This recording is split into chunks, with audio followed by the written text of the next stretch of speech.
போனார் அப்படின்னு 2 சம்பவம் தான் இருக்கு. 2 சம்பவத்துல தான் அவர் எரிக்கோ பட்டணத்துக்குள் போகிறார். முதல்ல அங்க இருந்த பத்திமேயு குருடன் அப்படிங்கிற ஒரு குருடனை சரிப்படுத்துறார் அங்க போகும்போது. அந்த வசனங்களை பார்க்கும்போது மார்க்கு லூக்கா இவங்க 2 பேரும் ஒரு குருடன் தான் இருந்தாங்க அப்படின்னு சொல்றாங்க.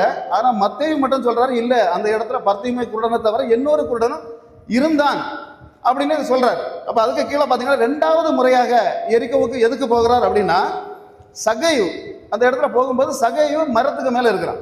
அப்ப மரத்துக்கு மேல இருக்கிற சகேயு பார்த்தோன்னா அவன் நினைச்சது என்னன்னா, ஆண்டவர் நம்மளை பார்த்துருக்க மாட்டார், கண்டிருக்க மாட்டார் அப்படிங்கிற ஒரு எண்ணத்துல மேலே ஏறி இருக்கிறான். ஆண்டவர் டக்குனி பார்த்தோன்னே சகையவே இறங்கி வா அப்படின்ட்டார். ஏன்னா அதாவது தேவனுக்கு அத்தி மரத்துக்கு மேலே இருக்கிற சகையும் தெரியும், அத்தி மரத்துக்கு அடியில் இருக்கிற நாத்தன் வேலையும் தெரியும்.